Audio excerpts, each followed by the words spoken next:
E nderuar avokate e popullit Erinda Balanca, përfaqësues të institucionit të avokatit të popullit, të nderuar ambasador, krerë të institucioneve të pavarura, përfaqësues shoqërisë civile, ekselenca, krerë të institucioneve fetare, miq të nderuar. Ju falenderoj që më keni ftuar të marr fjalën në këtë përvjetor 25 vjet nga themelimi i institucionit të avokatit të popullit. Ky institucion është ndërtuar me një mandat të qartë kushtetues, të mbrojë të drejtat dhe liritë themelore të çdo qytetari dhe të përforcojë mekanizmat e kontrollit demokratik.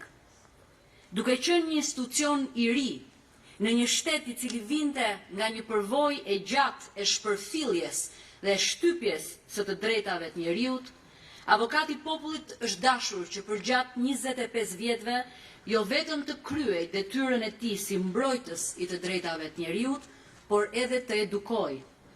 Të edukojë një mënyrë tjetër të operimit të institucioneve shtetërore, një mënyrë më humane, më të ndërgjegjshme dhe respektuese ndaj të drejtës së qytetarit.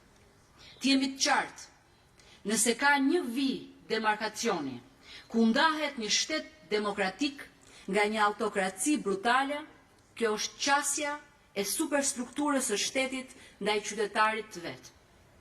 Shteti në vetvete është një instrument force, po kur një shtet kujdeset të ndërtojë e të mirëmbajë mjete që e frenojnë vetë shtetin nga tejkalimi i forcës, manifestimi i arbitraritetit dhe diktati i pashpirt i gërmës mbi frymën, atëherë mund të jemi të sigurt po jetojmë në demokraci.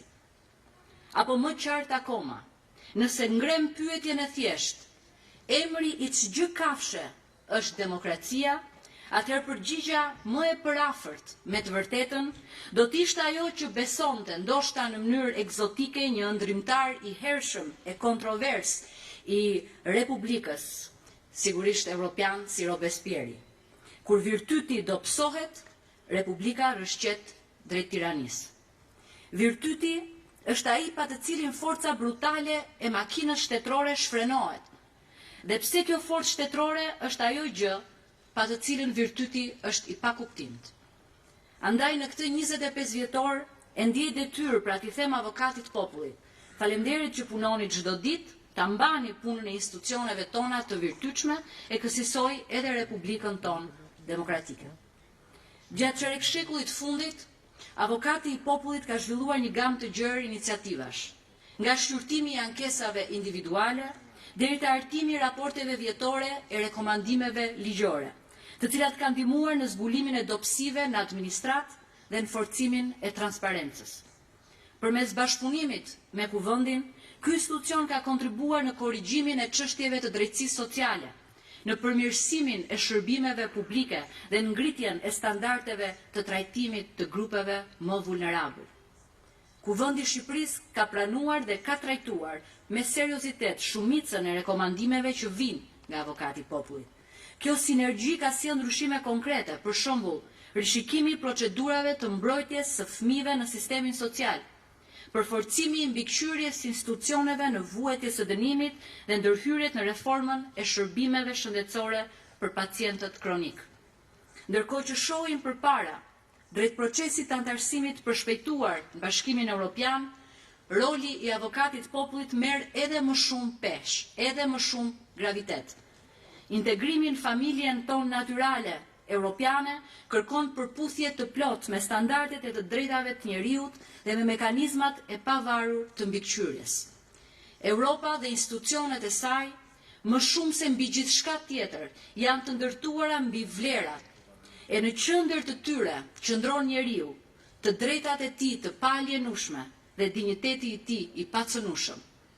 Pikërisht këtu, eksperienca dhe ekspertiza që ju keni ndërtuar për gjatë 25 viteve bëhen një burim i vyer për këshillimin e reformave legjislative dhe administrative.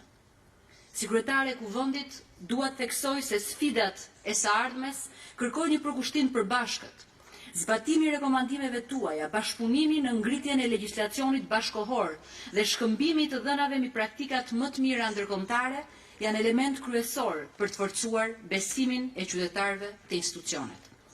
Për këtë arsye, Kuvendi do të vazhdojë të përmirësojë procedurat e konsultimit me ju dhe t'i dedikojë vëmendje të posaçme monitorimit të zbatimit të rekomandimeve. Së bashku mund garantojmë që secili raport vjetor i avokatit popullit të mos mbetet vetëm një përmbledhje e situatës, por një bazë për veprime konkrete, legjislative dhe administrative.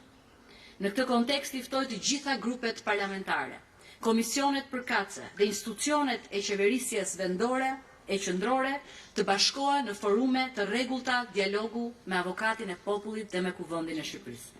Vetëm në këtë mënyrë mund të forcojmë sistemin demokratik, të rrisim mbrojtjen e të drejtave të njeriut dhe të krijojmë një mjedis funksional ligjor ku qytetarët ndihen të dëgjuar dhe të mbrojtur.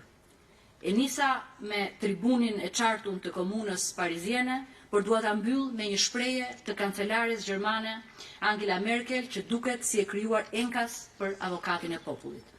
Për të ruajtur lirinë, duhet investosh në institucione të pavarura që e mbrojnë atë.